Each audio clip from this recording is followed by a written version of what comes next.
Fala Legal Talkers, eu sou José Humberto, apresentador desse podcast e hoje nós vamos aqui gravar mais um episódio, hoje com a participação de dois amigos, Dr. Gabriel Oliveira e professor Eduardo Santos. Nosso podcast hoje é especial para mim, porque marca a nossa amizade e marca também uma participação muito especial do Dr. Gabriel, que estávamos aguardando há muito tempo. Seja bem-vindo, Dr. Gabriel. Que isso, eu me sinto bem-vindo sempre na sua presença, meu amigo. Que é isso? É uma honra minha tê-lo aqui. A honra é minha. Com a companhia especial do meu amigo, professor Eduardo Santos, especialista em Direito Constitucional. Fala, meus queridos amigos, é um prazer estar aqui neste dia, né? Dividir esse podcast hoje com o Zé, meu amigo, meu irmão, e com outro grande amigo, irmão também, Gabriel, um cara que eu prezo há muitos anos, né? Pô, Outros sei carnavais. lá, quantos anos aí? Uns 15 anos já, você brincar, né? Estamos ficando velho, né? Então, o tempo passou e a gente tá aqui mexendo, fazendo direito até hoje, né? Isso é muito legal, então é um prazer estar aqui com vocês. Prazer é todo meu receber vocês dois aqui. E um detalhe, o Dr. Gabriel foi meu professor na graduação de Direito, qual eu tenho a honra, inclusive, escreveu o prefácio de um dos livros que eu sou coautor de Direito Digital. Me deu essa honra também. Muito obrigado pela presença, Dr. Gabriel. Antes da gente começar o nosso episódio, eu quero convidar vocês que ainda não se inscreveram no nosso canal, se inscreva, ative o sininho, compartilhe com os colegas, para que a gente possa fazer crescer esse canal aqui de debates tão importantes de assuntos jurídicos. Agradecer também os nossos patrocinadores, nosso patrocinador Master Café Cajubá, que está aqui nos acompanhando agora com esse café delicioso, Luciano Lopes Advocacia, Viviane Ramone Advocacia, Next Corporate, OAB Sistematizada e JB Joias, Joalheria. Muito obrigado a todos os patrocinadores e apoiadores do nosso podcast. Agora, sem mais delongas, vamos começar sobre o assunto que vamos tratar hoje. Apresentar a vocês um pouco das especializações do Dr. Gabriel. Ele é professor universitário, advogado, doutor em Direito Público e Economia. Direito Público e Econômico? Político e Econômico.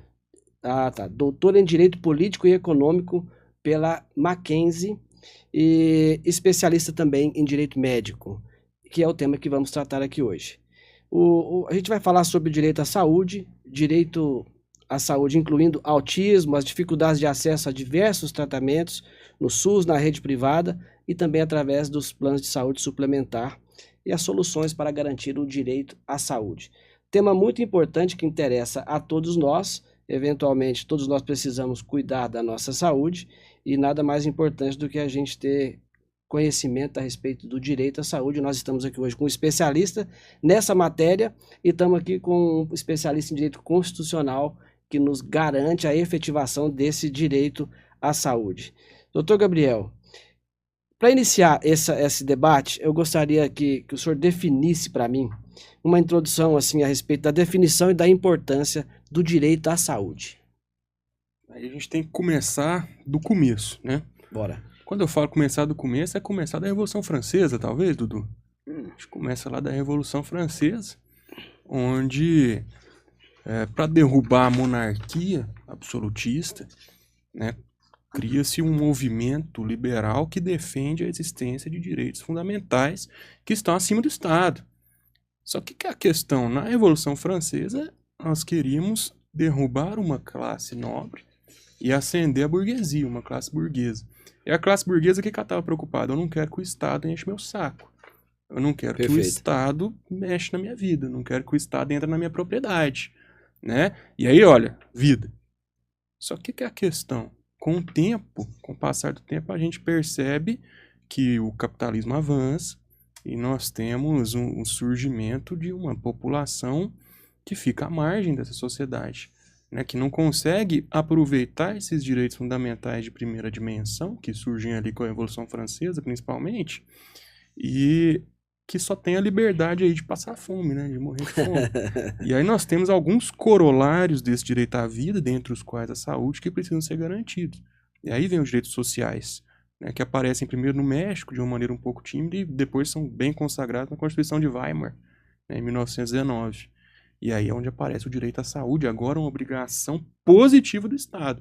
Antes o que eu queria era que o Estado não enchesse o saco, agora eu quero que o Estado faça alguma coisa por mim também. E aí é onde o Estado tem que garantir a saúde. Perfeito, doutor Gabriel. Agora, precisamos então fazer uma análise da efetivação desses direitos na Constituição brasileira, que inclusive envolve a dignidade da pessoa humana, e o professor Eduardo Santos é autoridade no assunto. Não, acho que destacar aqui, talvez complementando aí a fala do Gabriel, que foi muito, muito precisa, né? Dentro dessa perspectiva histórica, evolutiva e, sobretudo, política, é que a Constituição de 88 foi a primeira Constituição do Brasil a assegurar a saúde enquanto um direito universal de todos, Exato. né? Especialmente na perspectiva do direito à saúde pública, né? De se exigir do Estado uma prestação para todos, né? Então a Constituição de 88 nesse ponto ela inova.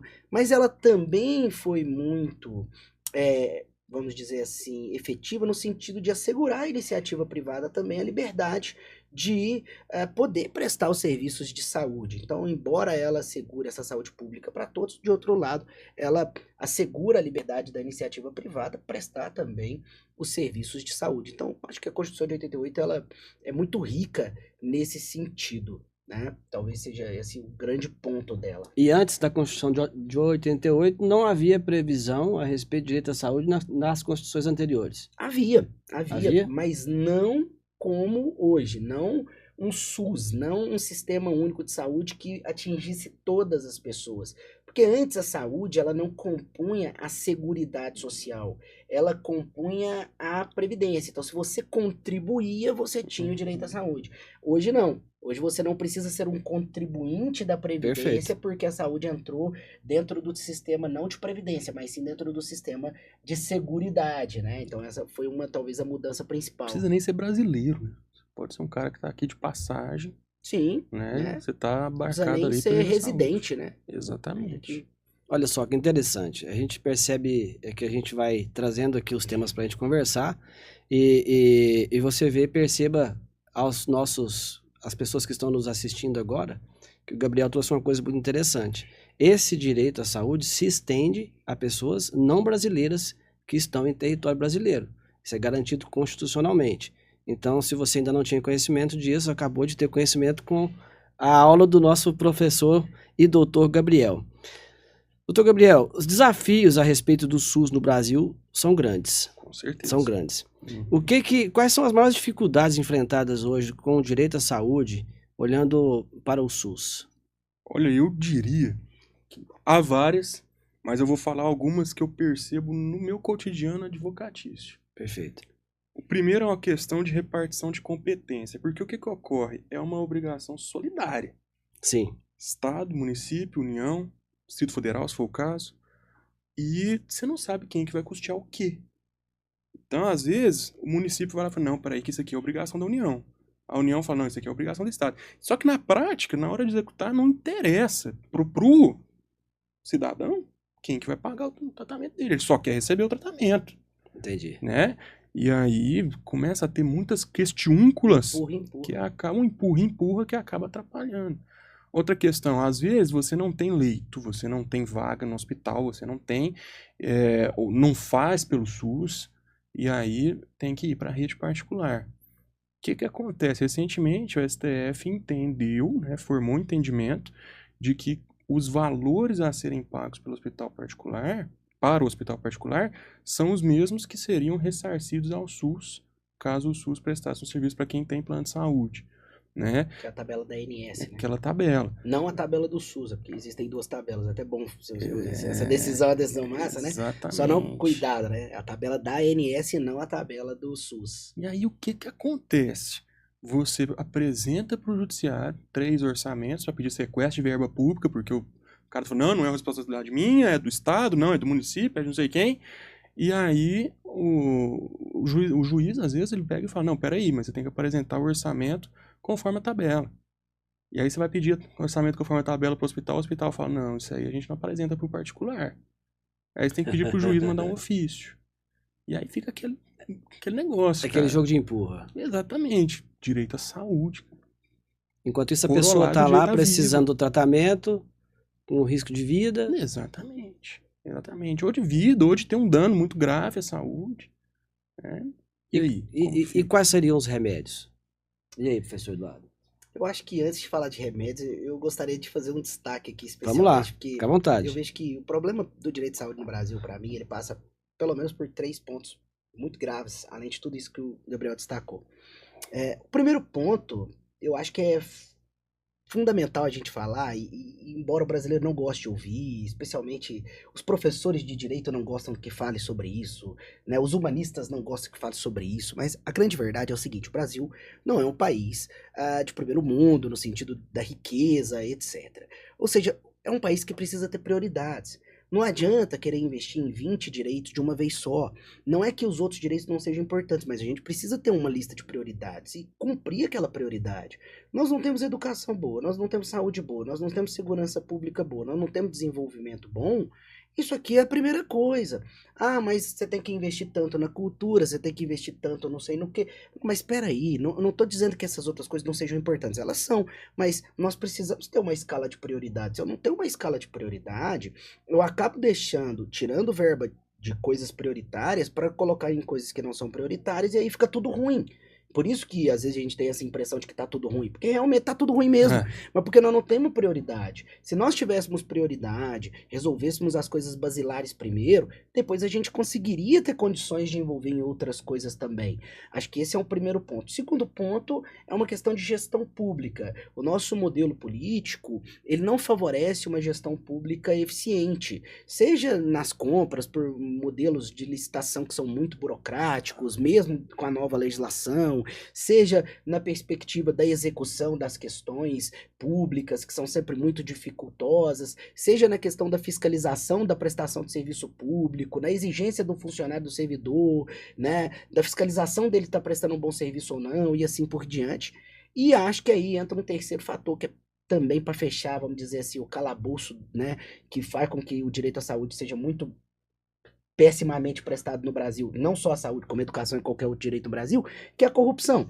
Nós temos uma corrupção endêmica, e isso aqui não passa por esquerda ou direita, passa por absolutamente todos os vertentes políticas que nós temos no Brasil. Nós visualizamos governos de esquerda, governos de direita, governos de centro, e a corrupção é sempre muito endêmica, num número muito assustador. Eu não estou dizendo que a corrupção deixaria de existir ou algo desse tipo, porque eu não sou, né, eu não acredito em Papai Noel, mula sem cabeça, né, não é isso. Mas eu acho que do jeito que da forma como é escancarada, da forma como abrupta no Brasil, não dá, entende? É um nível de corrupção muito exagerado. E eu acho que o problema passa também, quando se fala em corrupção no Brasil, muitas vezes por um enfrentamento da corrupção da forma errada também, porque aí a gente muitas vezes vê a polícia, vê o Ministério Público e o Judiciário enfrentando a corrupção, né, passando por cima da lei, e a gente sabe que o Estado não pode atropelar a lei, né, para poder fazer cumprir a lei. Então, quando o Estado deveria dar o exemplo, indo atrás e punindo, mas da forma correta, muitas vezes ele acaba passando por cima, isso descredibiliza as investigações, descredibiliza absolutamente tudo, e aí fica tudo ruim mesmo, como a gente está hoje vivenciando no Brasil. Revolta contra o judiciário que a gente tem hoje, revolta generalizada contra o judiciário. Exato. E a respeito de corrupção, é uma coisa horrorosa que aconteceu durante a pandemia, né? A gente percebe que numa situação tão complicada igual a gente estava vivendo, a gente teve inúmeros casos aí de corrupção envolvendo compra de aparelhos para fazer o atendimento à população numa época de pandemia. Olha só. Independente de partido, né? Independente de partido. Governo de direita, governo Nós estamos de falando esquerda, aqui de governo, independente se é de esquerda ou se é de direita. Isso aconteceu com governos municipais de todos os partidos, com governos estaduais, com governo federal, porque tinha membros de vários partidos ali dentro da estrutura e assim por diante. Todos nós aqui hoje somos críticos, a gente concorda nesse ponto, críticos ao sistema a forma de governar hoje o Brasil. Sim. Tanto a nível federal, estadual e municipal. Porque, veja, saúde não é uma questão ideológica. Não é uma questão de ser de direita ou de esquerda. Lógico que não. A direita é vida, né? Progressista, conservador ou liberal. A gente pode discutir, às vezes, a forma de financiar, a forma de se fazer, mas não a negativa de um direito tão importante. E a burocracia não pode impedir que esse direito seja efetivado, né, professor Gabriel? Exatamente. Aí você usa da burocracia, que teoricamente ela serviria para a administração funcionar melhor, e aí o excesso, como o excesso de qualquer coisa faz mal, o excesso de burocracia também faz. E aí, no caso específico do direito à saúde, você tem muita dificuldade efetiva. Às vezes com liminar conferida, às vezes com sentença transitada em julgado, na hora do cumprimento de sentença, não acontece. E a Procuradoria municipais e estaduais também, a AGU, eles também têm que ter a consciência de que ele ficar tumultuando o processo também não vai ajudar. E olha só. Tem 3 episódios nossos anteriores aí que eu conversei com um deputado estadual, um deputado federal, uma deputada federal e um vice-prefeito. E falamos sobre direito à saúde com todos os 3. Se vocês quiserem saber a resposta dos 3 a respeito desse assunto, é só buscar nos nossos episódios anteriores. Mas um deles me chamou a atenção, que foi o do nosso vice-prefeito Paulo Sérgio, que ele disse que a Prefeitura de Uberlândia hoje é sobrecarregada de ações judiciais envolvendo direito à saúde. E aí ele me disse... Uberlândia estava tranquilo. Então, mas aí ele me disse exatamente disso que nós estamos falando aqui, do conflito de quem tem responsabilidade sobre aquele tratamento de saúde. Que ele diz que o município ele é responsável pelo tratamento de saúde básica. Mas aí o camarada está precisando de uma cirurgia de alta complexidade, lá na UFO. Aí ele entra com uma ação contra a prefeitura, para que a prefeitura garanta o direito dele de fazer aquela cirurgia. Como é que fica esse triângulo? Aí eu vou pedir uma vênia para o vice-prefeito, meu irmão, que a situação já vai ser a seguinte. Eu posso falar, não, saúde básica é do município, o resto não é. Cara, a Constituição fala que é todo mundo. É solidária essa obrigação. E eu concordo com o vice-prefeito que existe esse problema. Tem que ter uma divisão mesmo, para facilitar. Tem que ter um jeito do município ser ressarcido da despesa que ele teve pela União, por exemplo, que tem uma estrutura financeira muito maior. Eu te interrompendo um pouquinho, eu vou fazer uma correção, um adendo. Ele me disse que a providência que é tomada na Prefeitura de Uberlândia hoje é uma reserva de caixa para suprir essas necessidades. E que às vezes não é suficiente. Aí você percebe, por exemplo, vou dar um exemplo do meu escritório. Na época da pandemia. Não tinha lei, todo mundo sabe o caos que foi. Nós entramos com uma ação para uma paciente porque ela precisava ser internada. Ganhamos a liminar.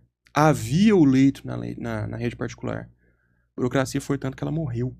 Olha só. Morreu, sem ar.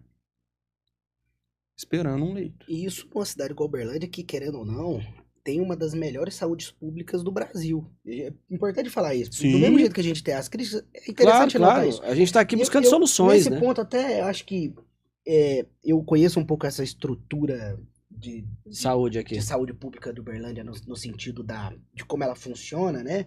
E é interessante a gente notar 2 coisas. Acho que, primeira coisa, a judicialização da saúde é um fenômeno que deriva da má prestação, sobretudo, mas que também atrapalha e acaba gerando mais má prestação na minha perspectiva. Por quê? Porque muitas vezes o juiz substituir o médico, a junta médica, não é a melhor forma de se levar as coisas.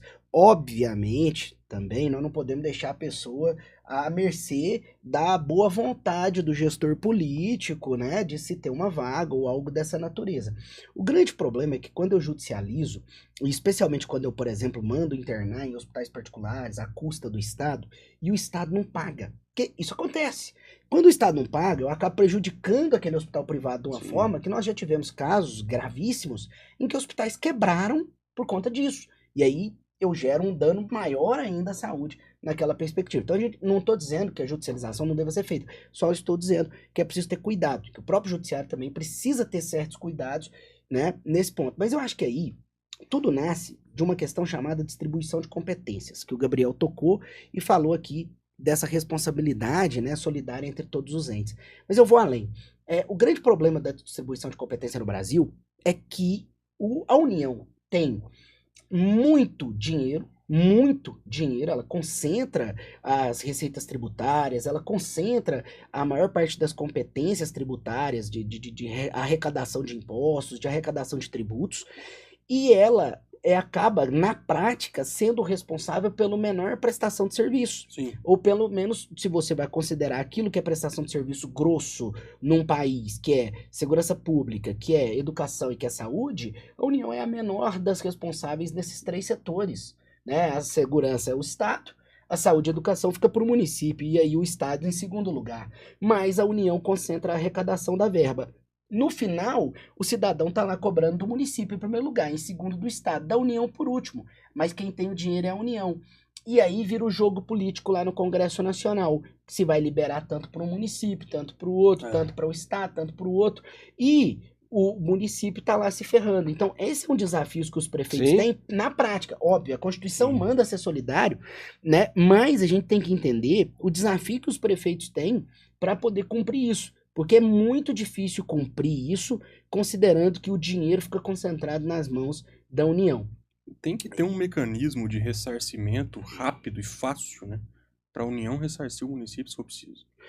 Isso já deveria ser melhor distribuído, né? A Também. União concentra dinheiro demais, o dinheiro não volta, né? Então é muito complicado essa parte. Eu entendo os prefeitos nesse ponto, né?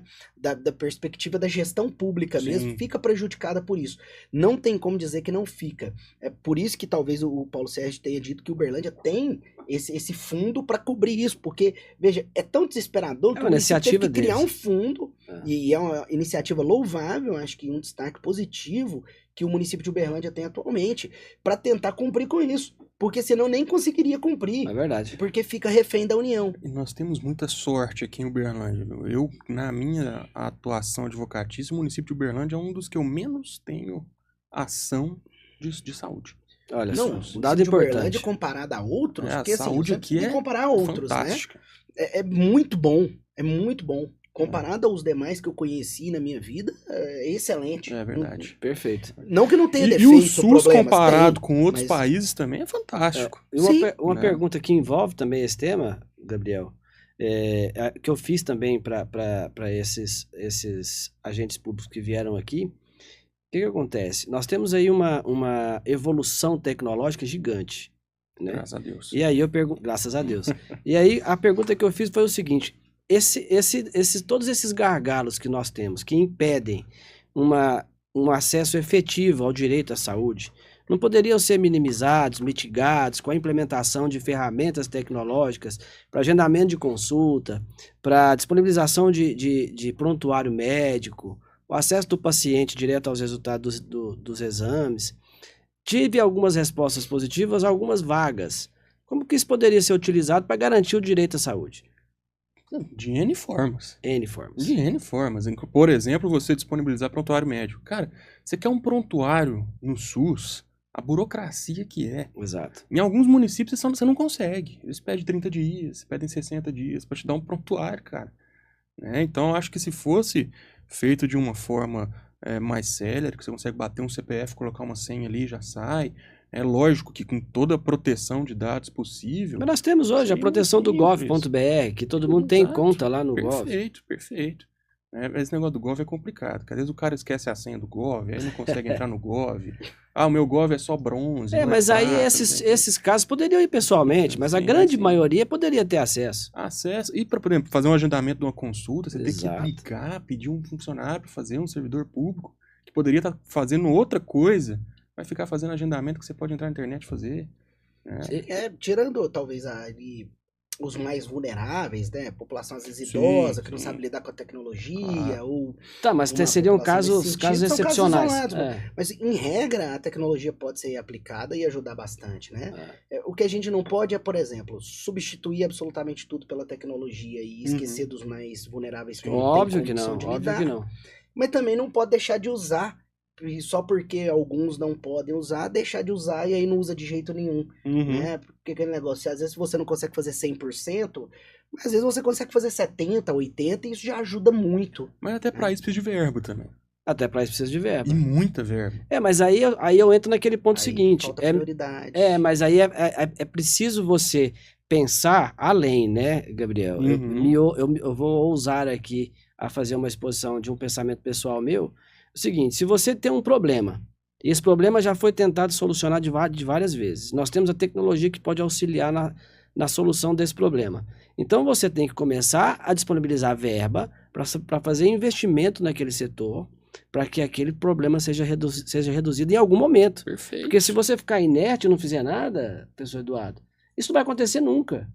Nunca. Perfeito. Então a gente precisa pensar, falar assim, olha, preciso de um projeto começa a desenvolver hoje, daqui a 5 anos nós vamos ter o SUS totalmente digital, né? Aí eu volto naquele ponto seguinte, a gente vê que a burocracia para você entrar, por exemplo, com um mandado de segurança, para fazer uma cirurgia, uma ação que seja, algum tipo de outra ação, você precisa primeiro do prontuário médico, de um pedido médico.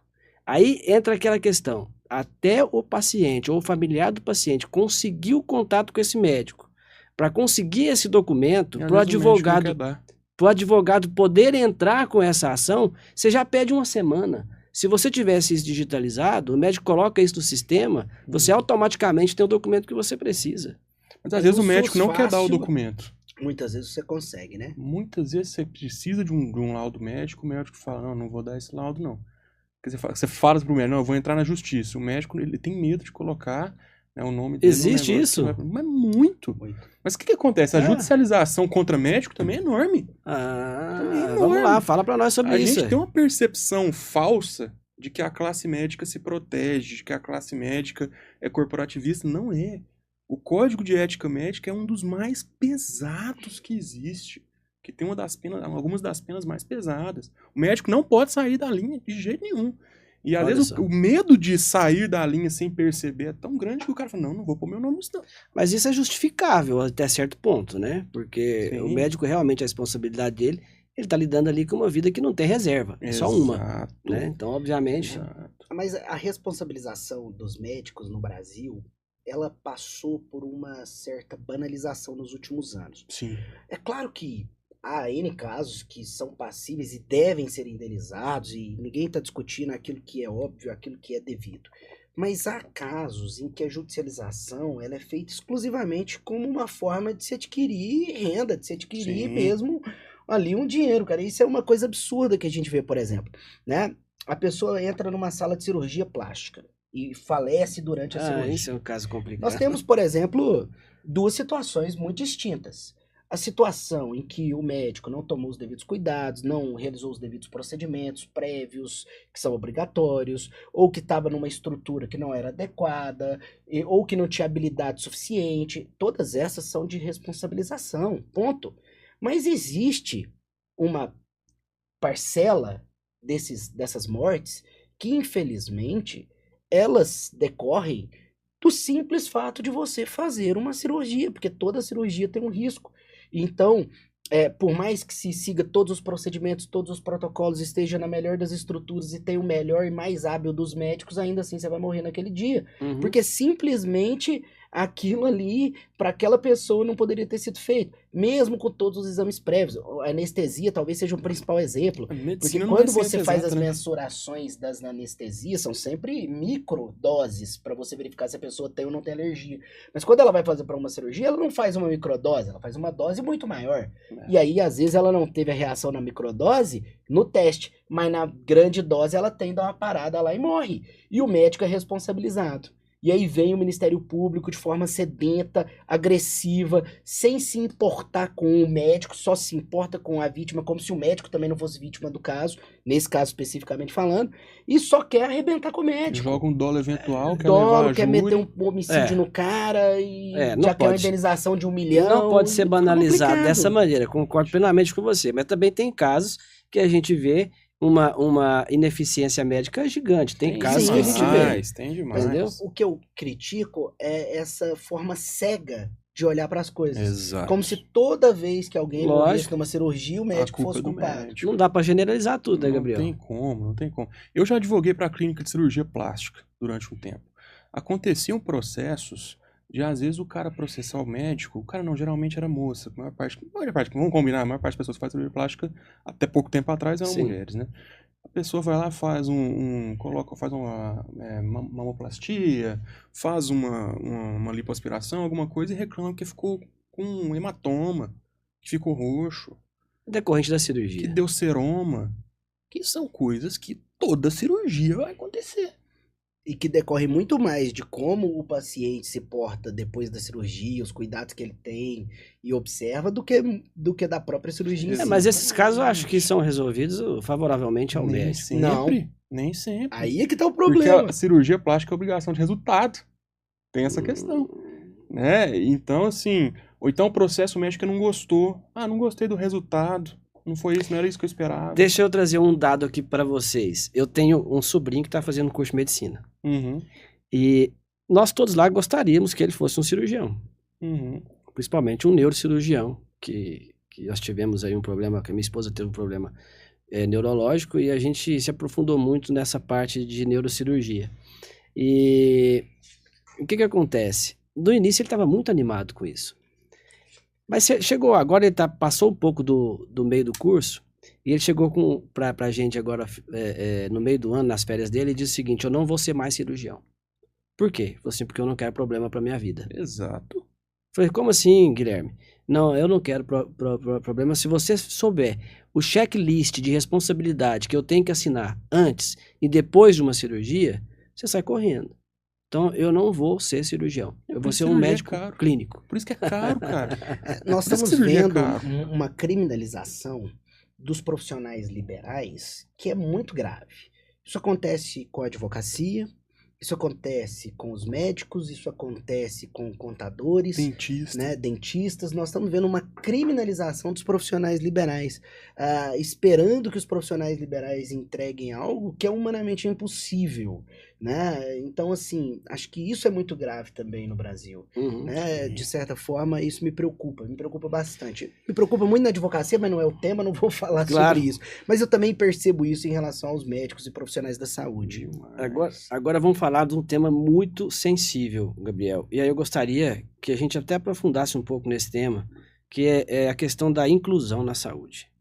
Nós temos, nossa população vulnerável é gigantesca no Brasil. Sim. Né? Como é que se garante o direito à saúde para essa população vulnerável? A questão é que a pessoa, conforme a vulnerabilidade dela avança, ela vai chegando mais perto do que é conhecido aí como sujeito jurídico perfeito. Não sei se você vai lembrar das Aldo Fernandes, né, que ele fala do sujeito jurídico perfeito. O sujeito jurídico perfeito, ele é aquele cara que ele tem todas as proteções constitucionais possíveis. Né? E conforme você vai se aproximando do sujeito jurídico perfeito, você vai passando na frente, por exemplo, para conseguir um tratamento, para conseguir qualquer coisa. Né? Então, eu sou idoso, você já tem uma preferência. Eu sou idoso com mais de 80 anos, tem outra preferência. Eu sou uma pessoa com deficiência, tem outra preferência. E assim vai sendo. Só que a questão da inclusão, principalmente da pessoa com deficiência no Brasil, a gente estava conversando antes de começar, é um problema que a gente tem. Né? É um déficit de inclusão que a gente percebe no Brasil da pessoa com deficiência fora de base. Né? Então, por exemplo, recentemente que a gente começou a ter conscientização sobre o autismo. Né? Porque que é o nosso próximo tema. A gente tinha uma percepção de que o autismo era um grau de dependência total. Hoje a gente já vê que você não precisa de ter um grau de dependência total para você ter o autismo, né? Para estar dentro do espectro autista. Então você pega, por exemplo, o Messi. O Messi dizem que ele está dentro do espectro autista. Que é assumidamente é o Elon Musk, né? O Elon Musk. Né? Então são caras que eles não estão num grau de dependência Alexandre total. Moraes da Rosa. Alexandre Moraes da Rosa. Eu achei que você ia falar o ministro Alexandre Moraes. Nossa, Deus me levou embora. Cadê? Então, eu não sabia do Alexandre Moraes da Rosa. Então, assim, Alexandre Moraes da Rosa, juiz federal de Santa juiz. Catarina, né? Nós precisamos ter essa conscientização sobre o autismo e outras deficiências também. Mas, recentemente, a gente começou a abrir os olhos para a pessoa com autismo. Eu acho que teve uma atenção mais especial agora, ultimamente, em relação ao autismo, né? Uhum. Aí em relação a essa inclusão dos vulneráveis, ainda esbarra na questão de discriminação também. Muito. Muito. Quantas vezes você já viu a pessoa fazer brincadeira assim, ô, seu autista? Ô, seu retardado. E chamar de retardado. Isso demente, é capacitismo. Etc. É a mesma coisa de você querer discriminar o gay, você querer discriminar o negro. É a mesma coisa. Só que por que quando você chama a pessoa de retardado, ninguém te olha feio? Por que quando você chama a pessoa de autista, ninguém te olha feio? Não, fulano é autista demais. Por quê? Porque a gente ainda discrimina pessoas com deficiência. Porque a pessoa com deficiência ela não tem a habilidade de militar com a mesma facilidade que as outras pessoas. Não dá É o voto, contrário, não é né? uma pauta Mas que tem dado Não é uma voto, pauta que dá voto. não dá notoriedade pro ministro do Supremo fazer palanque. Exatamente. Né? Porque se você olha, qual que é o problema maior da ineficiência da inclusão de pessoas com deficiência, de pessoas com espectro autista, etc. O problema maior, acho que passa, em primeiro lugar, pela prioridade. Elas não são prioridades no Brasil. É prioridade muitas vezes no discurso. O discurso é muito bonito. Perfeito. Se você vai assistir o discurso é lindo, né? O cara vai lá, faz um discurso bonito, passa na televisão, coloca nas redes sociais dele, tudo bem. Mas quando você vai pegar, primeiro, a legislação, muitas vezes não tem, vamos dizer assim, a efetividade que precisaria ter. Né? Muitas vezes não bate nos pontos que precisaria bater, não atende às necessidades que precisariam ser atendidas e no campo da efetivação em si é simplesmente ignorada, só tá ali na lei de enfeite, né? Se você pegar olha para você ver que coisa interessante, até falávamos desse exemplo, né, Gabriel? A Constituição brasileira, a Constituição Federal de 88, ela estabeleceu cotas para uma única classe, para um único grupo de pessoas, para as pessoas com deficiência. Exato. Se você for a Constituição brasileira, ela fala que as pessoas com deficiência têm que ter cotas nos concursos públicos. essa é uma Tá discussão escrito muito lá. boa. Está escrito expressamente no texto constitucional de 88, originário, em 88. Tá bom. O ministro Luiz Roberto Barroso, que se diz humanista, iluminista, né, tudoísta, bonzista, né, e aí, né, tudo assim. Segundo, aí ele Não fala mal do Barroso, que não, você eu é tô fã falando dele, que eu mal. sei. Não, eu gosto dele muito, mas algumas coisas a gente precisa falar, né? Eu gosto mais Gosto do professor, né? Exato. Eu gosto muito do professor Barroso, mas acho que o ministro Barroso não leu o professor Barroso, né? Só isso, mas assim, mas voltando, o ministro Luiz Roberto Duras Barroso críticas aqui hoje. criou lá o ENAMA, né? O ENAM, o Exame Nacional da Magistratura. Quando ele criou o ENAM, ele foi lá e colocou cotas para negros no ENAM, para pessoas pardas e pretas. Foi lá e colocou lá Que tem que 20%. Não tem não que tô nem ter. discutindo isso. É. Tô dizendo, ele lembrou dos negros, né? Lembrou dos negros. Bem lembrado, Que né? tá escrito na Constituição? Não. Não. Mas ele lembrou. Que não tá escrito na Constituição, mas ele lembrou. Beleza. E das pessoas com deficiência, ele lembrou? Que tá na Constituição. Que tá na Constituição? Não. Ele ignorou. Ele fingiu que as pessoas com deficiência não existem, não são importantes. Até que aí Mas foi nós feito tivemos um movimento. Mas nós tivemos uma forte. efetivação da participação Sim. do professor Não, eu Eduardo. contribuí com os meninos, mas assim, eu nem gosto de falar sobre isso. Mas assim, Não, eu a ideia é não César gosto o que é de César. Nós tivemos um movimento dos concurseiros, pessoas com deficiência, entidades, associações que brigaram, falaram, até que o CNJ foi lá e reformou isso antes do primeiro ENAM. Muito bem. E graças a Deus reconheceu um direito que, assim, é até absurdo você falar isso, reconhecer um direito que estava escrito na Tá Constituição. na Constituição. Né? Então, assim, né? Então, você olha que se isso acontece com o Supremo, com o CNJ, o que acontece com as pessoas com deficiência que estão na ponta de um municípiozinho pequeno, de um hospital público? É muito pior. Né? A gente estava falando aqui, a questão do imposto de renda, por exemplo, as pessoas com deficiência, elas não têm lá um abatimento de imposto de renda especificamente, ou uma isenção, ou uma tabela diferente. Elas pagam imposto de renda como qualquer outra pessoa. Só que o tratamento que ela gasta, o dinheiro que ela gasta por ser uma pessoa com deficiência, as dificuldades que ela tem, isso não são compensadas. O Estado não está nem aí para isso. Né? E pode ter certeza que ela não vai conseguir muitas vezes fazer a compensação desses valores na hora de declarar o imposto de renda. A maioria é muito difícil, entende?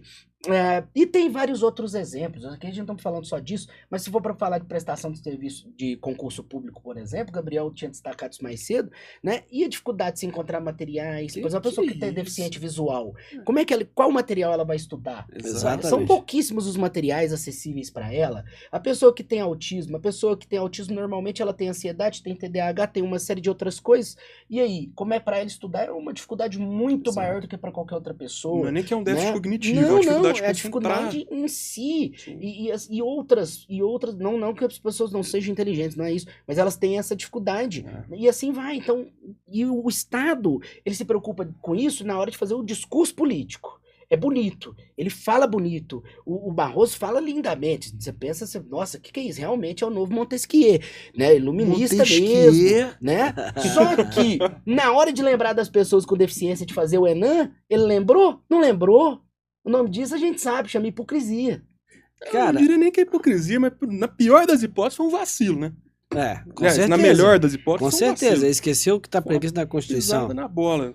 Um grande constitucionalista. Ministro do Supremo Tribunal Federal. Constituição é complicado. É Mas é complicado. a coisa mais comum que tem hoje em dia. Não, às vezes o esquecimento é proposital. É verdade né? também, né? Mas Não, cara, eu já vi julgado, ponto já que a vi gente não voto. pode ignorar. Eu já vi voto de ministro escrito a Constituição fala X, mas eu vou votar Y. É um absurdo, né? Cara, pelo amor de É um Deus. absurdo, né? Absurdo. Pelo amor de Deus. E ministro legislando, tem coisa que eu acho que faz sentido. Por exemplo, a homofobia, pra mim, tinha que ser criminalizada. Por quem? Pelo legislativo. Ah, mas o legislativo não criminaliza. Então você vota em alguém que vai criminalizar. O legislativo é a cara do povo. Cara, e é tão complexo esse negócio, porque essa semana agora nós tivemos uma decisão do STJ, mais uma decisão do STJ, que foi criticada ontem por um professor de direito penal, que diz que um rapaz de 20 anos que estava tendo relacionamento com uma garota de 13 anos não configurava estupro de vulnerável porque a relação era consentida. Peraí, mas isso está previsto expressamente no texto de lei. Absoluta. Presunção absoluta. Absoluta. E aí o juiz, ele pode... Fala para nós aí, professor Eduardo Santos. Ou declara o dispositivo inconstitucional, que aí rei tudo dos bem, né? concurseiros agora vai Vamos ter dizer que assim, falar. né? Que é A dica para os legislador concurseiros. negativo. Ou, se o dispositivo é válido, ele deve ser aplicado, né? Então, É um absurdo é isso, né? isso. Mas, igual o Gabriel falou, o judiciário vem legislando, né? Infelizmente, isso tem acontecido. Eu vou citar um outro exemplo aqui, muito rápido, que tange direito à saúde também, que foi a descriminalização do uso de drogas. Vamos lá. Nós temos lá a lei de drogas, artigo 28, diz que o uso de drogas é crime. Pronto. Estabelece ali penas que não têm natureza de privação de liberdade. Maravilha. Tá. O judiciário tem legitimidade, o Supremo tem legitimidade, por exemplo, para dizer que esse artigo é inconstitucional e invalidar, anular o artigo, dizer, olha, esse artigo não vale, ele fere a Constituição e ponto. Isso ele poderia ter feito. Agora, se provocar. Sim, mas o que ele não poderia ter feito? Chegado lá e falado, olha, esse artigo aí que estabeleceu como crime o uso de drogas, na verdade não é crime, é infração administrativa. Por quê? Porque eu quero, tô trocando. Isso aí quem faz é o legislador. Segundo, até 40 gramas. Além disso, eu quero também estabelecer o seguinte, até 40 gramas é uma presunção de que é usuário, acima disso a presunção é de que é traficante.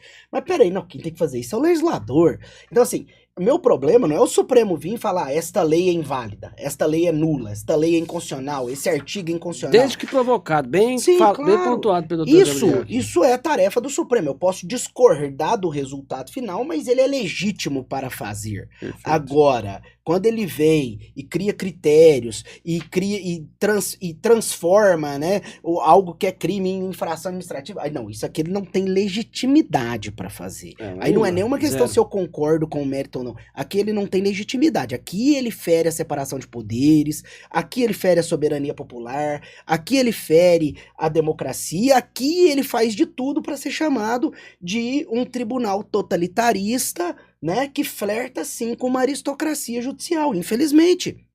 Supremocracia, né? Supremocracia, Pessoal, infelizmente. Pessoal, antes da gente continuar aqui agora, fazer uma pausa, né, porque nós precisamos tomar o nosso café Cajubá. Se você ainda não experimentou o café Cajubá, experimente. Café de Uberlândia, café especial e que é nosso patrocinador master.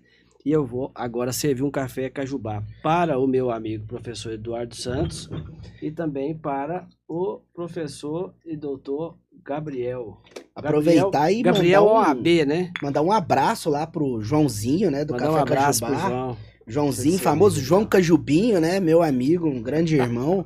Joãozinho, vou te falar, viu, ficamos muito felizes aqui com esse patrocínio do Café Cajubá, e não é por nada, né, eu sempre te falo, é o melhor café do Brasil, mas você sempre me corrige, né, é o melhor café do mundo, meu amigo, e realmente, não, mas, gente, o cafezinho é bom demais, né, a gente que é do direito, e o cafezinho Cajubá é tradicional que a gente toma desde todo criança, dia, né, em casa, região, né? aquela coisa, Café... tem aquele cheirinho típico aqui do interior, né, é o café de dentro boa. de casa. Se você ainda não conhece o Café Cajubá, nós vamos deixar aqui o QR Code dele para você. Você acessa, tem todas as informações para que você possa adquirir e experimentar o Café Cajubá. Muito obrigado.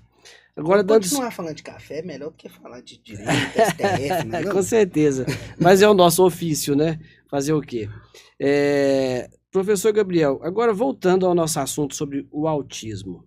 Nós temos aí as necessidades específicas de tratamento de saúde para as pessoas portadoras de autismo. A lei brasileira prevê a inclusão dessas pessoas de uma forma diferenciada. O Estatuto da Criança e do Adolescente prevê alguma coisa para essas pessoas portadoras de autismo? Vamos começar do começo. Vamos falar portadora de autismo, não? Parece que tá carregando droga, né? Tá portando droga, portando autismo, né? Pessoa com autismo. Me corrige, como que eu devo falar? Pessoa com autismo. Com autismo. Ou com espectro Ok. autista. Com autismo. Então, perdão a todas as pessoas. Não, mas é- a questão terminológica, gostaria de falar uma coisa sobre a questão terminológica. Vamos lá. Aham. Até porque Gabriel, agora eu quero aprender. Eu acho assim, a questão terminológica, ela tem a sua relevância, mas ela não é a principal questão. Exato. O respeito é o principal. Errar não é um problema. Tranquilo. Se você erra o termo, mas você respeita a pessoa com deficiência, você respeita a pessoa com Acabou. autismo, é o principal. Óbvio. Mas o termo, ele vem, muitas vezes, por uma questão mesmo de inclusão, Sim. né? Mas eu não vejo ele como a principal questão. Não que ele não seja importante, mas não é o principal é o respeito, né? Então, Exato. não se sinta também constrangido porque você errou o É. termo, né? Isso Então, não é, de o forma termo correto é alguma. pessoa com Pessoa com autismo ou autismo. pessoa com transtorno do espectro autista. É isso? Exatamente. Perfeito, Então, tá perfeito. corrigido. Aprendi mais uma. É Vamos igual lá. a gente não fala deficiente, a gente fala pessoa com deficiência. Mas Sim. a lei também, né? Por exemplo, a lei fala pessoa com deficiência, pessoa deficiente, fala pessoa portadora de necessidades especiais. Não, isso pra mim é A o pior, cara. legislação, mas a Portador legislação... de necessidades especiais. Isso Mas é acabou porque- com o sabe cara. o que Talvez é eu isso? tenha tirado isso desde portador. Sabe o que é aí. isso? É porque é o seguinte, essa questão terminológica, ela passou por diversos momentos Sim. de debates sobre qual seria o melhor termo.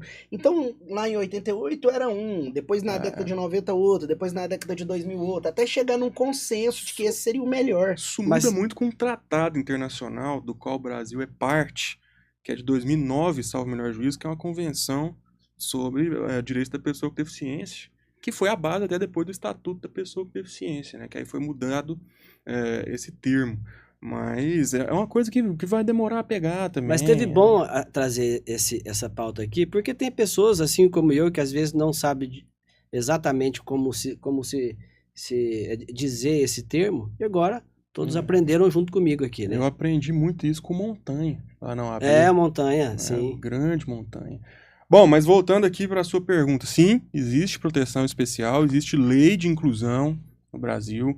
A lei de inclusão que trouxe alguns artigos para o ECA, que trouxe alguns artigos para outras leis, com base no Estatuto da Pessoa com Deficiência, com base nesse tratado de que o Brasil é parte. Depois teve também a Convenção de Marrakech, que também vai trazer um protocolo, salvo melhor juízo, é um protocolo a esse tratado inicial para tratar especificamente de algumas deficiências.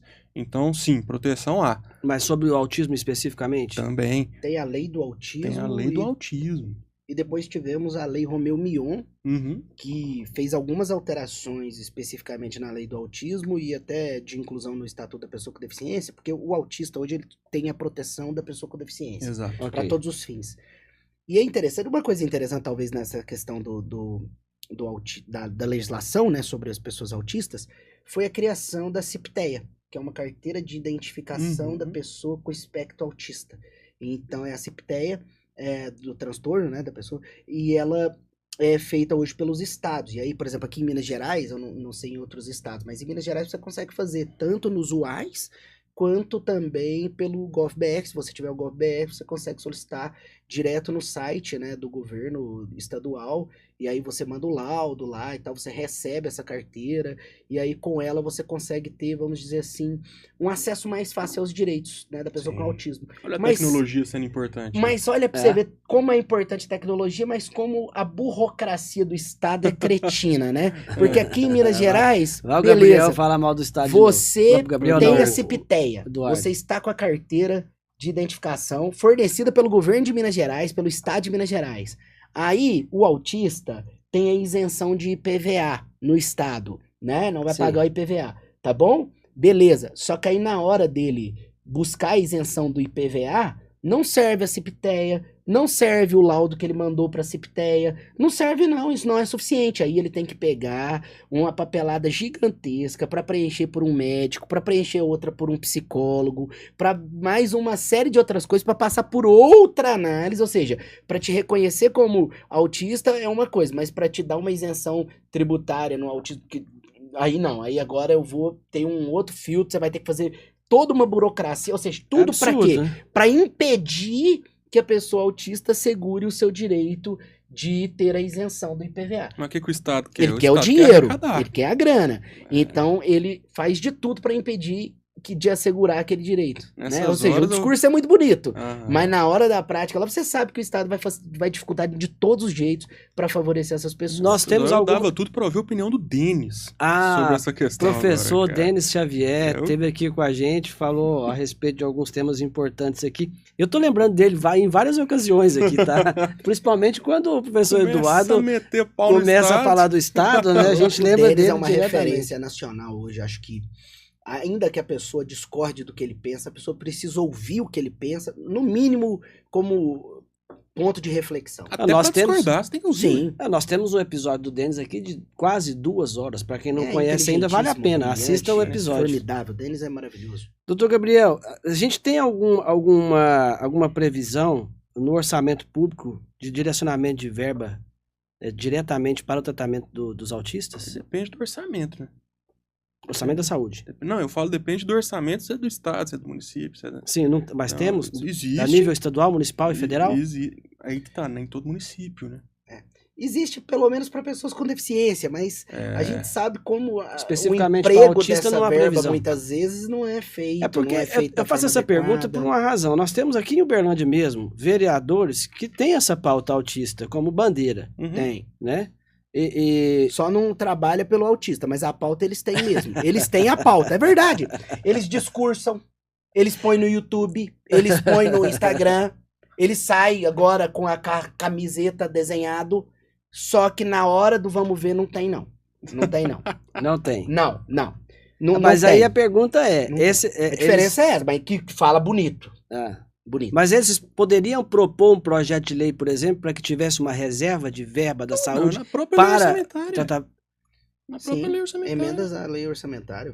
Então. Poderia ser negociado também. Então, pessoal, os representantes aí das associações que defendem os autistas devem buscar esses vereadores e cobrar a efetividade. Posso te dessas dizer que ações. O próprio município, o próprio prefeito municipal tá muito à frente dos vereadores Sim. quando se trata de fazer alguma coisa pelas pessoas com autismo em Uberlândia, pelo menos. Porque Perfeito. os vereadores são muito bons para discursar, mas para fazer não faz nada não. Perfeito. A grande verdade é essa, né? Eu sei que eles vão ficar com raiva de mim. mas eu tô Estamos falando em a época de verdade, eleição, né? Mas então assim, se atentem O para autista isso. não milita, cara. não milita. Não milita. Não milita, o autista não milita, os pais do autista não militam, porque Porque eles precisam tem que estar cuidar cuidando dele. da criança, É. estão cuidando da pessoa com autismo. Eles estão ali, eles não estão. Daí a não dá importância pauta. de ter um representante dessas pessoas para poder fazer valer os direitos dessas pessoas. Total. Né? E aí temos uma denúncia grave do professor Eduardo Santos dizendo que esses vereadores que carregam essa bandeira não trabalham por essa Não bandeira. trabalham. Não Hoje trabalha, eu acho não que adianta, quem não mais trabalha. trabalha pelo autista aqui em Uberlândia é o Ministério Público. Sim, O muito. MP. Destaque para a atuação do grande Fernando Rodrigues Martins aqui durante anos, que agora Muitos procurador foi a anos. BH, Sim. mas assim, com uma atuação Fantástico. maravilhosa, uma Fantástico. luta. A admiração maravilhosa. do Dr. Fernando Martins é unânime, eu acho, né? Eu não conheço ninguém que tenha críticas à atuação do Fernando Sou Martins. Os suspeito políticos pra falar. que tem que aguentar o ferro. Sou suspeito pra falar do Fernando, que eu sou Mas cria são dele. muito bem fundamentadas as questões que ele atua. Sim, claro. Então pode até achar ruim, mas é válido, é legal, então não tem jeito. Agora falar de um tema sensível também, né? Planos de saúde.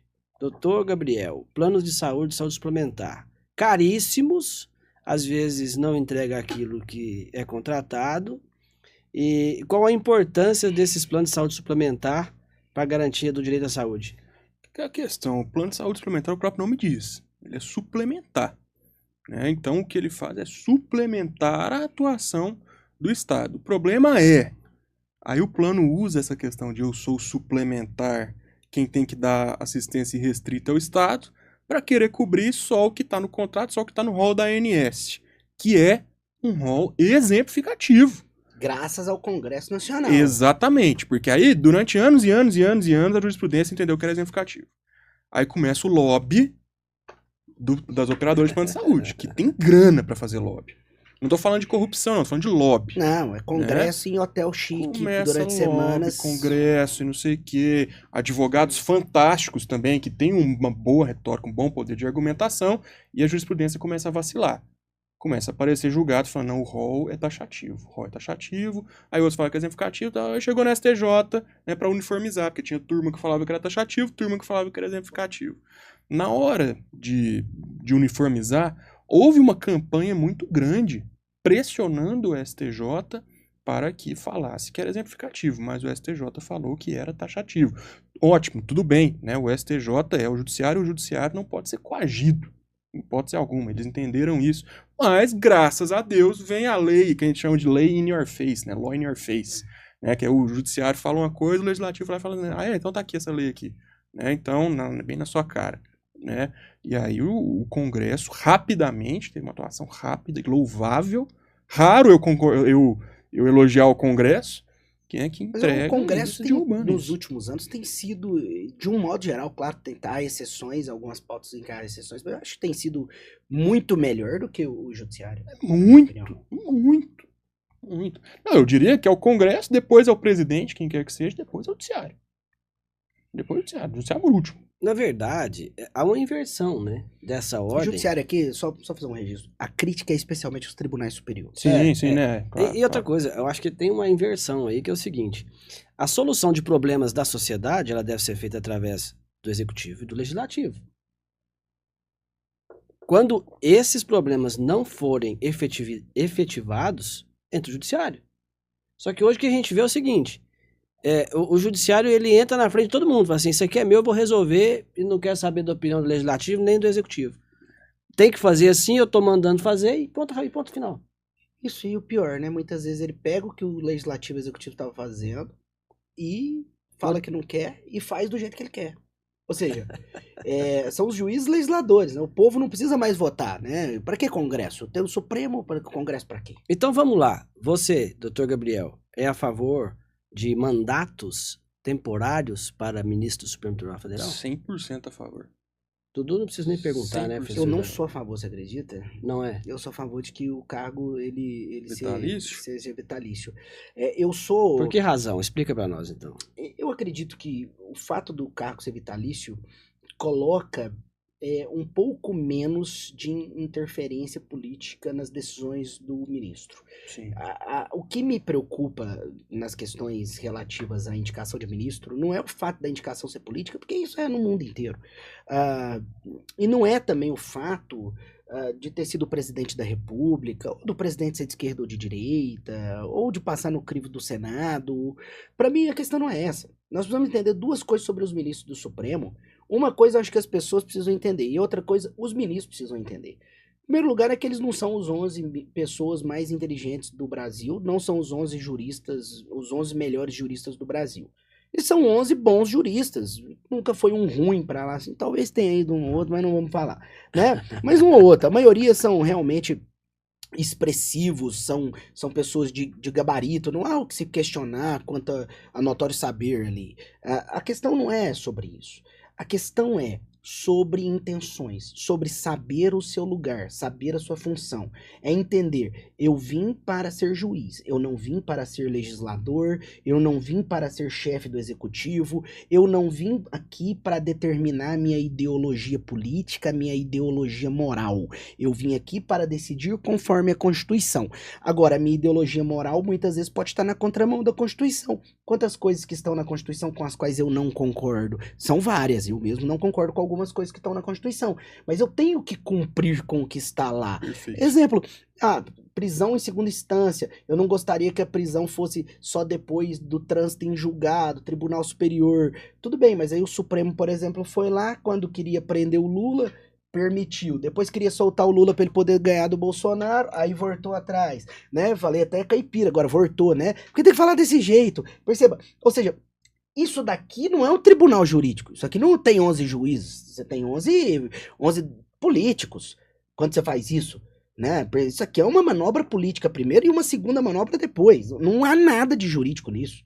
Absolutamente nada. Né? Questões e outras questões, poderíamos dar exemplos agora na época da Lava Jato, poderíamos dar exemplos agora em relação à liberdade de expressão, em relação às questões que acontecem agora num confronto, um ministro confrontando com um empresário, uma besteira, assim, não que a pauta seja uma besteira, é claro que a pauta é importante, eu tô dizendo assim, a forma como se porta, né, ministro que se porta como estudante, tipo, o cara vai na reunião da Uni fazer discurso, derrotamos o bolsonarismo. Meu amigo, você pode ser contra, não tem problema o Barroso ser anti-bolsonarista. Nenhum! O problema é ele querer decidir dessa forma. O problema é ele fazer discurso sobre isso, porque ele é ministro do Supremo. Ele não é um estudante, ele não tem mais 18 anos, não tá na faculdade de Direito, ele não tá mais na UERJ, ele não tá mais lá. Quem dera os ministros do Supremo Tribunal Federal e do STJ tivesse o mesmo ativismo na defesa do direito à saúde, né, professor Gabriel? Nós seríamos exemplos para o mundo inteiro. Porque o nosso SUS é exemplo para o mundo inteiro. Só que o problema é a gestão. Recentissimamente, o ministro, salvo melhor juiz, o ministro Gilmar Mendes, ele suspendeu na canetada todas as liminares concedidas no judiciário brasileiro inteiro, concedendo o medicamento, eu esqueci o nome do medicamento. Sim, eu vi isso a semana passada. Que é o medicamento mais caro que existe, de 13 a 17 Suspendeu milhões. mesmo. Suspendeu na canetada, falando, vai prejudicar o orçamento da União. É menor do que o fundão eleitoral o prejuízo. Voltamos à pauta. Um país que não tem prioridade. Não tem prioridade. Cara, minha crítica ao Gilmar não é nem essa questão de prioridade, de gestão, de não sei o quê. Cara, é saúde. É saúde. É o que eu ia falar. Mas é porque saúde tem que ser prioridade. Saúde, educação, segurança pública, desenvolvimento. Um país que não tem prioridade, você não tem o básico e quer ter o resto, não vai ter o resto. E é um remédio que se você não toma enquanto você ainda é criança, você vai ficar com uma deficiência grave pelo resto da sua vida. Suspendeu na canetada. Salvo algumas exceções que ele deixou lá. Eu gosto do Gilmar, muita gente não gosta do Gilmar Mendes. Eu acho um dos melhores, inclusive, atual. Tranquilamente um dos 3 melhores, fácil. Se eu fosse fazer um top 11 melhores juristas brasileiros hoje em atividade... Atual ele entra, fácil. O único ministro supremo que pra mim entra é ele. Não, sem dúvida, não tenho dúvida também.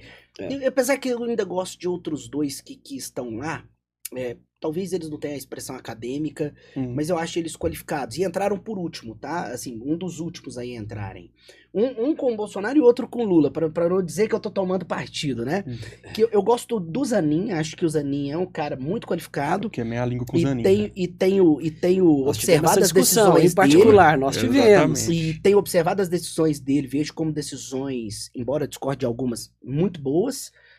E o outro é o André Mendonça, que também é outro que eu particularmente gosto bastante, tem se mostrado um ministro muito excelente, que também tem uma postura muito boa. Então, para dizer, né, para não dizer que é de um lado ou do outro, gosto dos dois. Eu tenho a mesma opinião. Eu queimei a língua com o Zanin. Eu cornetei demais o Zanin, mas para mim, um grande ministro. Agora, top 11... Não. Acho que não. Gilmar, com certeza. Professor Gabriel é brilhante. Dudu, Gabriel me chamou no direct e nós tivemos uma discussão, obviamente, respeitosa, mas longa a respeito da indicação do Zanin. Eu defendi, falei para ele assim, não, eu acredito que ele tem muita competência, independente se é indicação política ou não, e todas são. Todas são. Então eu acredito que ele vai dar muitos frutos bons eu lá vejo no STF. O ministro Zanin e o ministro André Mendonça com um perfil de se tornarem ministros da postura do ministro Celso de Mello. Sim. Né? Ambos. Que era um ministro que eu admirava demais no Supremo também. Tribunal Federal. Eu vejo esses dois com essa Aires postura, Brito. Tanto nos votos, como na fala, como na postura fora do tribunal, nas posturas acadêmicas. São pessoas comedidas, eles sabem onde eles estão, eles têm consciência da função que eles estão exercendo. Então, assim, eu gosto desses 2 ministros mais recentes. Eu acho que com a entrada desses novos ministros, sinceramente, eu acho que o STF deu uma boa equilibrada. Estávamos num caminho tortuoso e bem difícil, mas eu acho que deu uma boa equilibrada. Não concordo Você não muito. concorda, não? Não, porque eu acho que o Supremo está bem desequilibrado, especialmente porque vejo que os ministros do Supremo hoje, é claro que há exceções, mas assim, de um Você modo acha que é uma geral, liderança ali eu por acho que alguém? o tribunal perdeu. Não, eu acho que o tribunal perdeu a consciência do que ele é. Ele perdeu a consciência de que ele é um tribunal constitucional, de que ele é um órgão do Poder Judiciário, e passou a assumir uma postura ativista política e muitas vezes ideológica, E que não cabe a ele. estranhamente, dentro da academia, isso é visto com bons olhos. Você percebeu Sim, isso? mas não, é visto hoje, né? Porque há Não, 6 claro, anos atrás, quando o ativismo era contra o É. Lula, contra o PT, que colocaram ele na cadeia, etc., Isso é um absurdo. aí o Supremo era um ativismo ruim. Uhum. Agora, como é contra o Bolsonaro e a direita, é visto como um ativismo bom, porque, de um modo geral, a academia é progressista, é mais Eu não à vejo esquerda, como o ativismo né? judiciário ser bom de qualquer assim, situação. E o grande problema é isso, é a falta de coerência, porque assim, se eu critico, e eu critico a prisão do Lula na época, critiquei bastante a atuação do Moro, da Lava Jato, eu também, por dever de coerência, tenho que criticar os processos que estão tramitando no Supremo Tribunal Federal hoje com a mesma abusividade. Sim. E inclusive com muitas questões que são similares e são erradas. A grande verdade é essa. Devido ao processo legal, é para todo mundo, mas especialmente para o meu opositor, para o meu inimigo, para a pessoa de quem eu não gosto. Claro. Hoje Liberdade é de ele. expressão é para todo mundo, mas sobretudo para quem eu discordo. Mas você Exatamente. tocou nesse assunto do Moro, e eu lembro que na época do Moro eu fui chamado de petista. Eu também. Todo mundo sabe que eu não sou. era Quem me conhece sabe que eu não sou petista, petista. né? Pra eles eu era marxista pros caras. Total. Não, eu já te chamei de marxista. Mas porque eu me Mas, desci cara, o pau no Sérgio Moro e na Lava bicho, Jato. Eu falei, esse E desço até negócio hoje. vai dar ruim. Isso que o Moro tá fazendo é Tava errado. errado. Tava errado. Cara, o Moro tinha que ter feito uma coisa. Se ele queria que o Lula ficasse preso, estaria preso até hoje. Declinar da competência a Brasília. Uma coisa. Teve um aluno Sim. seu que discordava de você, né? Você lembra, né? Que Mas aluno? aí cometeu Lá, muito. que era meu colega. Ah, gente boa. Gente boa. Gente boa. E aí falaram, não, Gabriel, você tem que largar de ser petista. Cara, mas não pode, tá errado. Não, mas o Lula é bandido mesmo. Não vou entrar nesse mérito do Lula é bandido, o Lula não roubou, porque não é nem a pauta nossa aqui. Não, A legalidade, questão velho. de- E aí agora, devido legalidade. processo legal pra todo E mundo. agora legalidade. esse mesmo pessoal que falava que o Moro tava certo e que eu era petista, tá metendo o pau no Alexandre de Moraes. Assim como eu estou metendo o pau no Alexandre Sim, de Moraes. é incoerência. Ah, mas você é bolsonarista. mas aí Agora não você dá, virou né? bolsonarista, Eu né? virei bolsonarista, pelo E amor de aquele Deus. negócio, né? Eu conheço o Gabriel, e acho que o Gabriel também me conhece. Hum. Nunca fui nem lulista e nem bolsonarista. E ele também. É. Aí agora nós somos chamados, dizem por outros, de isentão. Isentão, centrão.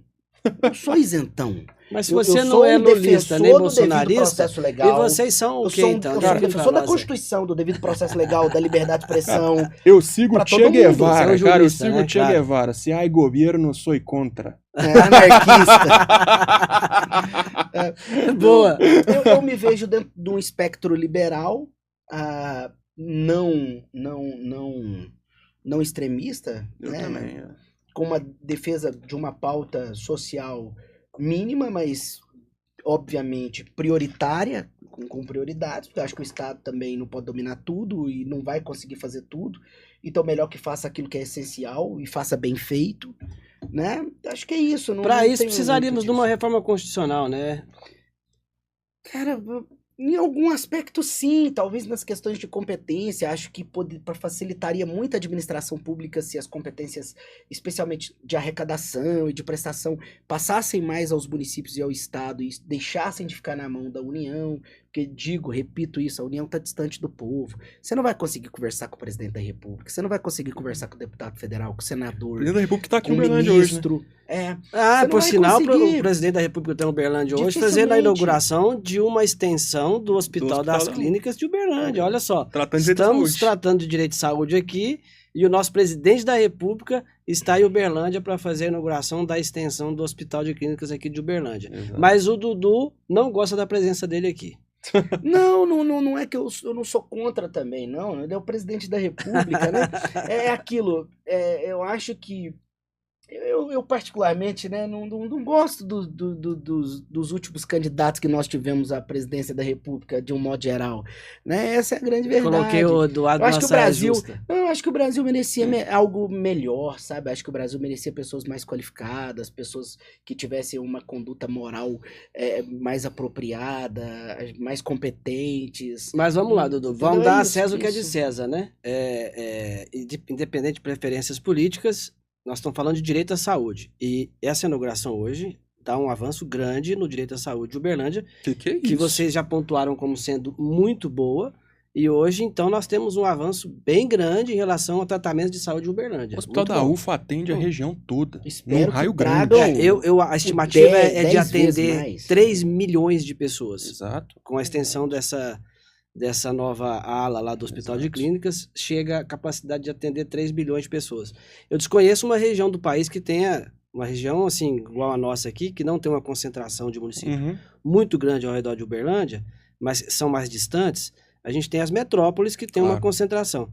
Mas Uberlândia, eu acho que é um dos lugares do Brasil hoje que tem uma capacidade de atendimento à saúde desse porte. Exato. Mas é preciso ter um acompanhamento também não basta inaugurar, viu? É preciso trazer verba, é preciso trazer Exatamente. equipamento, contratar pessoal. Às vezes você tem um baita hospital e tá faltando de pirona lá dentro. Né? Exatamente, faltando luva, faltando o essencial, como já faltou várias vezes. Mas- Isso aí não pode acontecer, né? Isso não pode acontecer. Mas para isso nós temos a nossa deputada federal do PT aqui de Uberlândia, e nós podemos cobrar dela essa efetividade na cobrança de que isso seja implementado ao longo do tempo. Não só Não também, só dela, a né? UFA tá em momento de eleição para reitor. Mas a UFO, é isso que eu acho um absurdo exatamente. no sistema político brasileiro, né?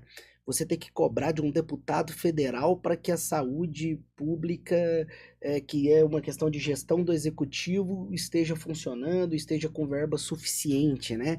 Aí você vira refém, aí você tem que mendigar, né? Aí a UFO mendiga pro deputado que vai fazer jogo político com o executivo para trazer verba daquilo que era essencial do povo. Não, mas Isso é vergonhoso. eu vou discordar de você, Eduardo. Eu não acho que Não seria... com ela especificamente, Não, com eu essa não acho que deputada seja- X. não, Eu digo tudo- isso com qualquer deputado e Tudo qualquer bem. presidente, tá? Não, mas eu não... E a eu- nível estadual também. Mas aí eu assim vou por diante. discordar, e o Gabriel também se posiciona depois, para a gente ter uma opinião completa. Eu acho que sim, nós devemos cobrar daquelas pessoas que nós votamos. Precisamos cobrar efetividade, ações, proposições, propostas, porque senão a gente vai votar e não vai cobrar? A gente não devia precisar cobrar. Não devia precisar cobrar, eu concordo. Não, cobrar Mas- tudo bem, mas eu digo no sentido seguinte, veja, a execução das medidas de saúde é uma pauta do Poder Executivo. Eu deveria Sim. cobrar isso do Poder Executivo. O deputado você volta para outras questões, não para isso. Não sim, para que a Eduardo. saúde do município seja boa. Então, assim, o meu problema maior com isso, mas não funciona assim na prática. Eu sei que... Esse que é o problema. É que você tem funções que são cumpridas por um poder, mas que você tem que ficar cobrando do outro, porque tudo isso faz parte de uma negociata Mas é um para sistema de- conseguir fazer a coisa funcionar Mas é um sistema, mais ou menos. mas é um sistema de governo que se interliga. E obviamente há o interesse político. Não tira a sua razão de que há o interesse político. E justamente por esse interesse político que a gente tem que também aprender a barganhar nosso voto. Concorda comigo? É um poder de barganha. Eu voto, mas desde Eu que acho você isso mostre tudo muito triste. efetividade, que você mostre que você tem ações propositivas que vá melhorar a saúde de Uberlândia. Aqueles que têm a pauta da saúde. A pauta é transporte. Então vamos votar naqueles que tenham pautas para transporte. Eu acho isso muito triste, né? É igual quando eu vejo um candidato a vereador com a pauta segurança pública. Aí eu me pergunto, mas peraí, vereador, Uberlândia? pauta... Não, até a pauta é a seguinte, pauta, Mas é vereador, municipal, pô. segurança pública. Aí eu falo assim, tá, peraí. Quem pode criar a guarda municipal, que nem é segurança pública, é segurança do Prefeito. patrimônio público, é o prefeito, não é o vereador. E segurança Então, pública é ponto. estadual. Aí acabou. O resto é Estado e União. Qual que é a pauta da segurança pública que um candidato a vereador Fazer vai corte realizar? para rede social, né? Cara, Fazer corte para rede social, porque não existe É. essa pauta. tava vindo Ele pra cá. inventa isso para poder pegar voto. Eu tava vindo pra cá, eu vi uma propaganda lá na Rondon, talvez vocês viram também, de um candidato que até então desconhecia. Tava escrito, não vou entrar no mérito se o cara é bom, se o cara é ruim, não. Mas tava escrito o seguinte, tipo, vota em mim porque eu sou pró-vida, pró-armas, pró-Deus e pró-liberdades. Traduzindo, 4 pautas que ele não tem competência sequer para legislar. Porque Ele- vamos lá. Se É um legislação voto ideológico, né? Não, Cara, vamos lá. é Por exemplo, ideológico. pró-vida. É a questão sobre o aborto. Aí você pode ser a favor ou contra, não tem problema. Mas aí você se preocupe com isso quando você for votar para deputado deputado. federal e senador. Porque é ele que resolve isso. Qual que é o outro? Pró-armas. A mesma coisa. Mesma Também coisa. competência legislativa da União. A outra, pró-liberdade. Legislação sobre liberdade de um modo geral também é da União. E o outro? Pró-Deus. Pró-Deus também. Liberdade religiosa também, legislação federal de um modo Deus não geral. legisla. Ou Acabou, seja, ele né? teria que candidatar a deputado federal. Deputado não federal, vereador, né? tá candidatando errado, hein? Tá Eu candidatando vi errado. um outro. Mas ele vai iludir o gado dele. Porque Eu- vai iludir. Total. Tanto a esquerda quanto a direita, tem candidatos que se aproveitam da ingenuidade, da ignorância do povo. Não fala gado que você vai gerar melindre. É gado de um lado, tem gado do outro. Ih, vai ter O gado tem corte gado de agora. tudo quanto é lado. A direita tem o gado dela, a esquerda tem o gado dela. A grande verdade é essa. O cara que vota num cara desse, ele é gado. Não tem como. Você é gado se você vota num cara que coloca uma pauta que ele não vai cumprir. É verdade. E antes de encerrar aqui agora, Gabriel, nós temos que fazer o bate-bola, que todo mundo quer saber um pouquinho mais das suas preferências pessoais. Que é isso? Vamos lá, qual a área jurídica preferida? Civil? Civil. Civil é melhor que penal? Põe melhor. Mas, ultimamente eu tenho flertado com o internacional público, cara. É muito gostoso É, também. você me deu aula de direito internacional também, né? Religião. Olha, eu acredito em Deus, como grande arquiteto aí, mas eu não tenho seguido nenhum credo específico, não, cara. O último que eu frequentei foi o espiritismo kardecista. Mas não tem nenhuma religião definida. Teísta, né? Ah, eu sou um teísta, perfeito. Teísta. Time favorito. Ah, Cruzeirão, né? O Cruzeiro, Aqui é né? o cabuloso, né? Cabuloso. Sempre, né? Um ídolo, caso tenha. Um ídolo, cara. Puta, um ídolo. Não, mas você me quebrou, cara. Um ídolo. O do professor Eduardo Santos eu sei. É o Belo, É o né? Belo, O dele é o Belo. Não, é Jesus Cristo, em primeiro lugar. É Jesus Cristo. Meu único ídolo é Jesus Cristo. Não, mas Eu Jesus- simpatizo, mas, gosto de cara, algumas mas pessoas. Né? Jesus Cristo é meio clichê, Do mundo né, cara? artístico, eu gosto do Belo, mas não é meu ídolo. Eu O gosto Belo, dele. eu falo do Ai, Belo. meu Deus. Não, acho que o meu ídolo, assim, seria talvez o Barão de Mauá, José Olha Bonifácio só. de Andrada, alguém assim que foi importante pro país, né? Muito bom. Um livro. Um livro, O Nome da Rosa.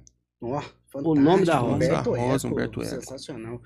Isso aí eu gosto bastante Bacana. também. Eu não li esse ainda. Vou sensacional. colocar. Vale a pena O ler. Nome da Rosa. Deixa eu anotar. Vale a pena. Um- Esse é legal. Um livro que você indicaria para as pessoas lerem. Seria esse O também? próprio Ou Nome teria? da Rosa, eu também gosto muito do Siddhartha, cara, do Hermann Hesse. A Revolução dos Bichos. aí Revolução também, dos agora- Bichos, mas só que aí eu vou puxar demais, né? É. Um hobby. Um hobby, cozinhar. Cozinhar. Olha, esse eu não sabia, hein? Sabia não? Não, Acho esse que a não. gente compartilha Eu não- do mesmo, mas eu não então. cozinho bem, não. Eu só É? gosto de cozinhar. Olha só. Um filme. Poderoso Chefão. Poderoso Chefão. Parte 1. Extraordinário. E uma série. Peaky Blinders. E nesse ponto eu concordo totalmente com o Dr. Gabriel. Eu também, Poderoso Chefão, uma trilogia maravilhosa. E Peaky Blinders com certeza superou Suits. que é isso? Não tem jeito. Ah, o Suíço perdeu a mão no final, né? É. Um filme. Ah, Poderoso Chefão. Ah, o Poderoso Chefão já falou. Não, que é indicação de um filme. Vamos indicar um filme aqui pra galera. Argentina, 1985. É um Argentina. filme jurídico, inclusive. Ah, é? Mas o escopo principal dele não é jurídico. É bacana o filme. Argentina, 1985. Isso. Beleza. Doutor Gabriel, a maior realização pessoal sua e profissional. Pessoal foi arrumar uma mulher que queria casar comigo. Ana Clara, olha Maria só. Clara. Se Maria chamar de Ana Maria Clara, ela vai brigar comigo. Maria Clara. Maria Que, Clara. inclusive, Daí topou um inclusive tá de desafio, casamento hein? marcado, né? Não, casar no final do mês. É? a realização pessoal. Eu nunca achei que eu ia conseguir uma mulher que quisesse casar Que comigo. cara. isso? Eu Tão também gente achava boa. também que não Pô, ia ter, que- não, mas... Mas depois que eu consegui, eu falei, não, ele consegue também. Qualquer um consegue, né? Então, Qualquer um assim, consegue. A realização profissional. Cara, vai parecer puxação de saco, mas sendo muito sincero, foram as duas faculdades que eu dou aula hoje, cara. Entrar na Unitri na época era um sonho e na UF também era um sonho. Isso eu acompanhei. É né? verdade. É Bacana. verdade. Muito bem. Infelizmente, estamos chegando ao final do nosso episódio. Eu queria ficar aqui a tarde inteira batendo papo. O assunto é muito bom, a gente falou de direito à saúde, mas obviamente direito à saúde envolve competência constitucional, competência da União, a gente acaba falando dos tribunais superiores, não tem jeito de sair desse tema. Mas eu quero agradecer mais uma vez aqui, professor Gabriel, doutor Gabriel, professor Eduardo Santos, que brilhantemente expuseram aqui para nós assuntos, posições importantíssimas, informações muito importantes para todos nós juristas e aquelas pessoas também que não são da área que nos assistem. Eu aprendi bastante aqui hoje, tenho certeza que vocês também. Muito obrigado, professor Gabriel. Obrigado. Eu que agradeço aí pela oportunidade, pelo espaço. Para mim é uma honra, estarei aqui sempre que você me convidar. Voltará outras vezes, com certeza. É uma alegria dividir essa parte da tarde aí com vocês. Da próxima vez, vamos trazer o professor Gabriel aqui com o professor Denis Xavier. Aí vai ser legal. Esse vai ser o encontro. E o professor Eduardo Santos, indispensável. Nessa daí eu tenho que vir, nem que seja para assistir, né? Você coloca a minha cadeira ali no canto que eu tenho que vir. Vamos marcar. O professor Denis já aceitou e falta só a gente marcar essa agenda pra gente reunir todo mundo aqui de novo. Difícil é pegar a agenda do Denis, cara. Difícil é a agenda do Denis. Não, mas eu vou te falar que o Denis, ele tá me recebendo assim com uma certa gentileza. A gente vai conseguir, né? A gente vai conseguir sim, em breve nós vamos conseguir. Pessoal, muito obrigado a todos pela audiência, para você que assistiu até agora o nosso episódio. Valeu. E se você ainda não se inscreveu no nosso canal, se inscreva, ative as notificações, o sininho e compartilhe com seus colegas para a gente fazer esse canal crescer e esse debate também aumentar em todos os cantos. Muito obrigado, professor Eduardo Santos. Alguma consideração? Bom, meu amigo, só agradecer o Gabrielzinho, maravilhoso, como sempre, né? O famoso Gabriel OAB, né? Grande amigo, e é sempre muito bom bater um papo com ele. E a você, né, meu caro amigo, porque essa parceria maravilhosa, gosto muito de estar aqui sempre, né? E espero estar mais vezes, O professor Eduardo Santos vai ser meu co-host aqui, quase fixo. A agenda dele é complicada, mas na medida do possível ele vai me ajudar aqui a conduzir esse canal. Agradecer também aos nossos patrocinadores que nos ajudam a manter esse canal funcionando. Café Cajubá, com seu delicioso café. Dr. Luciano Lopes, banca de advogados de Belo Horizonte. Doutora Viviane Ramone, minha amiga e colega, banca de advogados aqui de Uberlândia. Next Corporate e a JB Joias, que também é nossa patrocinadora. Muito obrigado a todos e eu espero até para o próximo episódio. Um grande abraço. Valeu. Até mais, pessoal.